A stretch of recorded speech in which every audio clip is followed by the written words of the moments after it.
كده عندي القوانص خدت غلوة واحدة بس ونزلتها من على النار. زي ما قلت لكم عملت معاها شوية رز ابيض.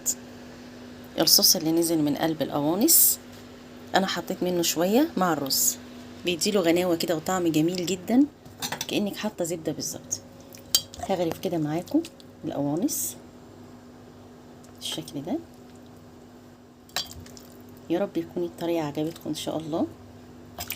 لو عجبتكم الطريقة ادعموني بلايك واشتركوا في القناة وفعلوا زر الجرس عشان يوصلكوا كل جديد. وبألف هنا وشفا. يلا نشوف الطريقة.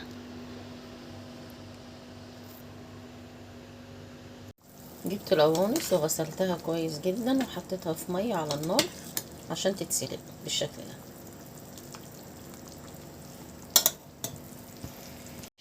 عندي هنا في بصل وفي عندي فلفل الوان عشان هقطعهم عشان هعملهم على القوانص بعد ما تتسلق.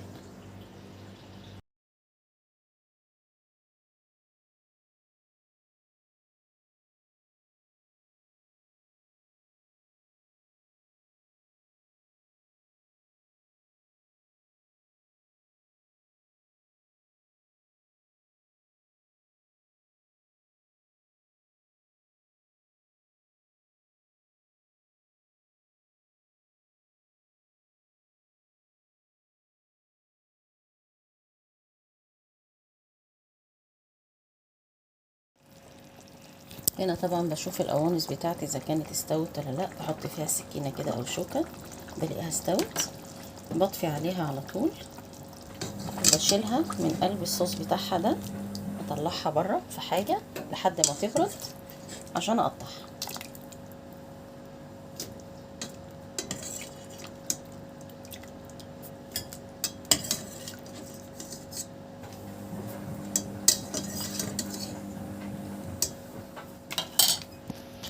طبعا عندي هنا القوانص بعد ما اتسلقت بالشكل ده.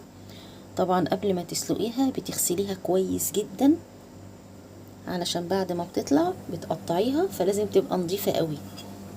انا بغسلها كويس جدا تحت الحنفية وبطلع منها اي شوائب تكون شكلها مش كويس عشان دي بتدي للقوانص زفارة. فلما بتكوني غسلها كويس قبل ما تحطيها في المية اللي هتسلقيها فيها بتدي طعم حلو جدا. وكمان الشوربة اللي بتبقى نازلة منها او الصوص اللي بيبقى نازل منها اللي مليان سمنة بيبقى شكله وطعمه جميل.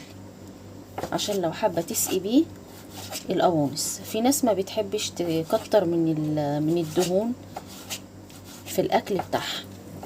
عملية السلق اللي انا بسلقها للقوانص بتطلع نسبة الدهون كلها اللي موجودة فيها. فلو حابة تسلقيها وتعمليها كده على طول من غير ما تحطي الصوص بتاعها فيها مفيش اي مشاكل خالص. هكمل تقطيع القوانص وارجع لكم. كده عندي خلاص قطعت القوانص بالشكل ده. وعندي هنا الصوص اللي كان نازل من القوانص، اخدت منه حبة كده من السمنة اللي بتبقى على الوش دي وحطيتهم عشان اقلي بيهم البصل والفلفل والقوانص بدل ما احط مادة دهنية تانية.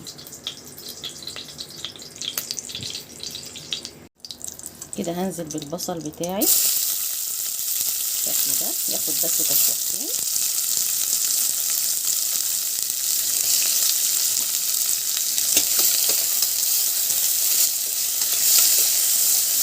مش عايزه البصل يدبل قوي، بيدي طعم حلو قوي طول ما هو بيقرمش كده. بعدين هبتدي انزل بالفلفل، كميه الفلفل اللي عندي اللي هي الالوان كلها، وهدي تشويحتين بس عشان ابتدي انزل بالبهارات بتاعتي.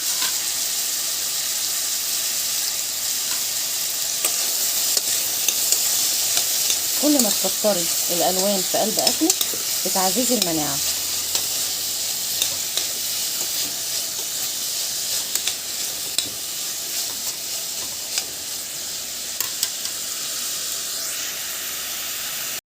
كده هنزل بالبهارات بتاعتي، ملح وفلفل ومعلقه كمون ومعلقه كزبره ناشفه.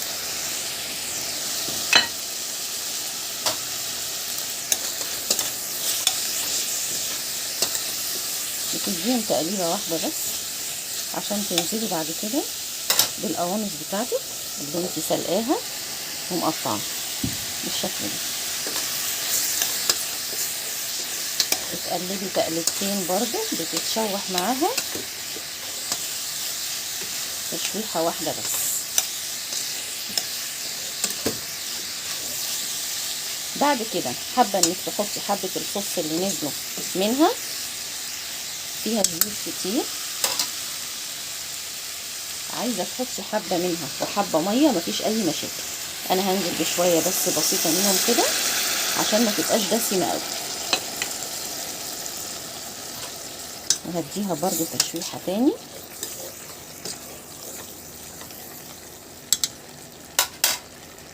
وبعد كده هنزل بشويه من الميه، يعني ما خليتش الصوص بتاعي كله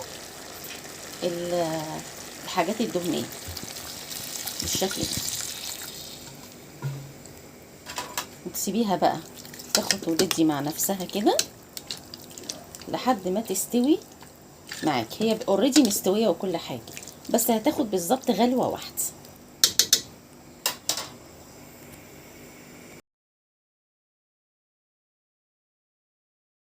هنا خلاص القوانص بتاعتي خدت غلوه واحده بس كده، خلاص هطفي عليها.